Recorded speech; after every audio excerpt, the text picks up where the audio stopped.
Welcome to Psychology 2. Now we're looking at social psychology. James picked up a large trash can and hurled it through the storefront window. Glass exploded all directions, and with the violence of the assault and the loud emergency sirens that started to blare from the store's intercom, James cheered from behind the bandana and covered his nose and mouth and jumped through the now open window, heading to the back of the store. His way was lit by a dim light of the exit sign that was flickering in the glow of a burning police car in the street. James grabbed 4 boxes of basketball shoes before turning and running back towards the front of the store. Others were streaming into the open window now and grabbing whatever they could get their hands on, and James jumped back into the street and heard a sharp clank of metal as something hit the pavement nearby. His eyes started to sting as the smoke from a tear gas canister billowed out and drifted his way. James looked down the street. He saw a phalanx of black-clad riot police advancing toward him, and thousands of other Montreal citizens.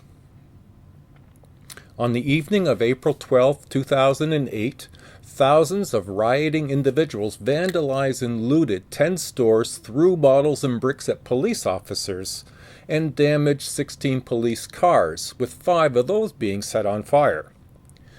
Damage to the police cars was estimated at $500,000. So what was the event that triggered such behavior? This wasn't food insecurity or shortage riots or civil rights demonstrations or even something to do with the pandemic. Of course not. It was 2008.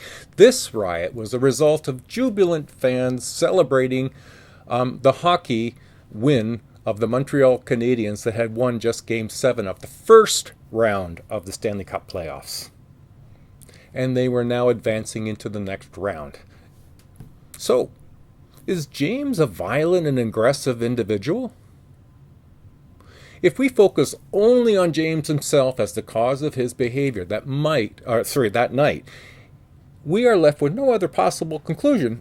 However, could it also be that he was caught up in something that strongly influenced his behavior?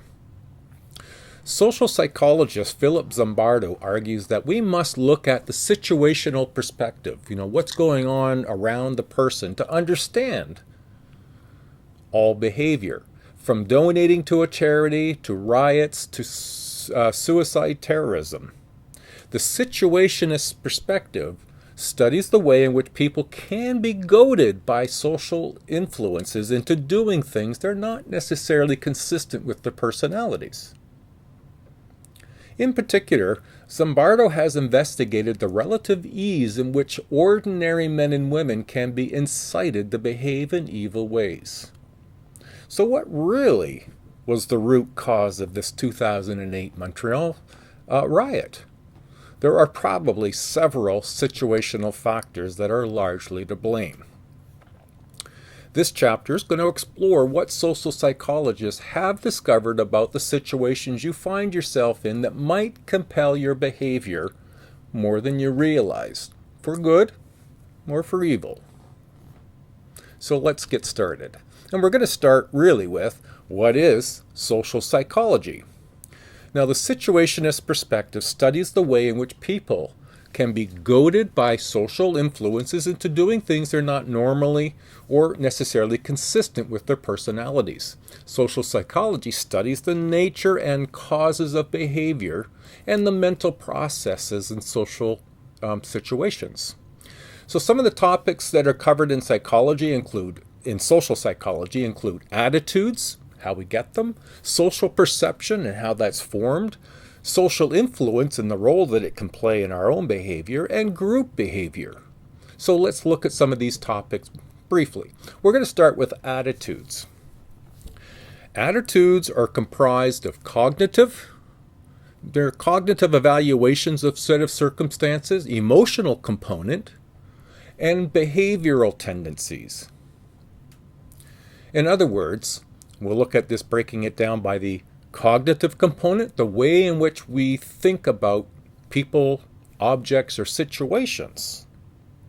The emotional component would be the way we feel towards objects, persons, or situations.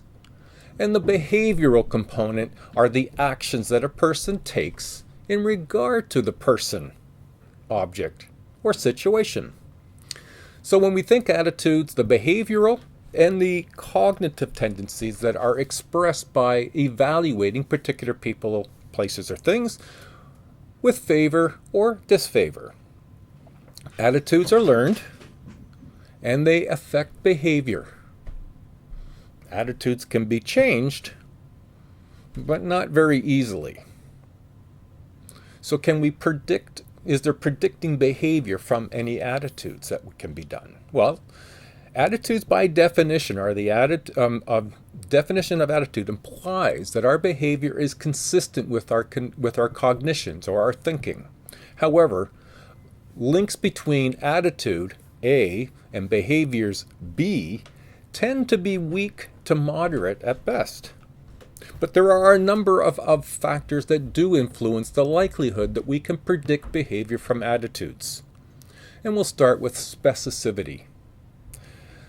Here what we're talking about is that we can better predict specific behavior from specific attitudes than from global, bigger perspective view. We can also look at the strength of the attitude will influence attitude development, our vested interest, especially a vested interest in the outcome. Accessibility. Accessibility is more about brought easily to mind, something that we can access in our minds more easily. Attitudes with strong emotional impact are more accessible. So in terms of our attitude formations, well, since they're learned and are derived from a cognitive process, conditioning may play a role in acquiring attitudes and can be acquired by observing other people. Parents often reward children for saying and doing things that they agree with their own attitudes. So attitudes can also gain from the approval not just our family, but our peers, and can be formed through our direct experience in the world around us. So as a result of new information or exposure and approval, we are experiencing cognitive appraisal. Now, that's a new term, so let's look at that. Cognitive appraisal. This is where people evaluate information and form or even change attitudes, including stereotypes we might have, on the basis of this new information. Initial attitudes act as cognitive anchors. We judge any new ideas in terms of how much they deviate from our existing attitudes. Accepting larger deviations requires a lot more information in order to change an attitude. So changing attitudes through persuasion. Now, persuasion, we can be persuaded to alter or change our attitude. The elaboration likelihood model describes the way in which people respond to persuasive messages. The first, or the central route, inspires thoughtful consideration of the argument and evidence. The second, or the peripheral route, associates objects with positive or negative cues. Now, there are three peripheral factors. One is the messenger, two is the context of the message, and three is the audience. So if we begin with the persuasive message, research suggests that familiarity breeds content, not contempt. The more we see and hear things, the more familiar and accepting we are of them. The more complex the stimuli, the more likely it is that frequent exposure will have favorable effects. Some strategies that we could be using to persuade. Well, one, product claims that admit their product has a weak point, in addition to highlighting its strengths, are most believable. Secondly, the fear appeal seems to work. Fear appeals are most effective when the audience believes that the risks are serious and the audience members can change their behavior or avert the risks. We use fear persuasion techniques for stopping smoking, for example. What are the risks to smoking, and those fear of those risks can change people's behavior. And then 3, audiences. Audiences are also tend to believe arguments that appear to run counter to the vested interests of the communicator. So if I really am strongly trying to get you to quit, but I say I've struggled with my own quitting of smoking, then that's more believable. Now, the persuasive communicator. Now, persuasive communications are characterized by expertise, trustworthiness, even attractiveness or similarity to their audience. Now, should the message not coincide with the knowledge of one has, they may use one or both of these strategies. And here are the 2 strategies. One is the selective avoidance and selective exposure. People tend to seek communicators whose outlook coincides with their own. So that's the communicator. What about the context of the message? When we are in a good mood, we are less likely to evaluate situations carefully. Agreement and praise are effective ways to encourage others to embrace your view. So the persuaded audience now, well, people with high self-esteem and low social anxiety are more likely to resist social pressure. Now, we might be looking at changing attitudes and behaviors, and we could do this by means of what's known as cognitive dissonance. People are thinking creatures. We seek consistency in our behaviors and our attitudes. This facilitates predictions in life. The more consistent things are, the more we're able to use that as a way of predicting things in the future. Not reliably, but we can set goals. Attitude discrepant behavior, though, behavior that runs counter to what a person actually thinks, a person then needs to change either their attitude or they need to change their behavior to resolve the conflict, or what is also known as effort justification. Effort justification is when people are explaining their behavior just to themselves to make sense of why am I doing this. Now, 2 terms that's worth bringing up because they are related to attitudes and changing attitudes, and they sometimes get mixed up. So we're going to review them, and it is something that is covered quite a lot in social psychology, and that is prejudice and discrimination. Now, we may have certainly heard these terms, but we don't always understand them and how they're different. Prejudice is an attitude towards a group that leads people to evaluate members of that group negatively, even though they've never met them. Now remember though, this is prejudice, so it's cognitive, it's thinking, it's attitude. Prejudice is linked to expectations that members of the target group will behave poorly. So there's the cognitive component, the thinking. The emotional component is that prejudice is associated with negative feelings such as fear, dislike, even hatred. And then the behavioral component, and this is where it's a little tricky, because behaviorally, prejudice is connected with avoidance, aggression, and discrimination. Now, the key link here is, and we'll touch it on now, is that discrimination is negative behavior. They are the actions.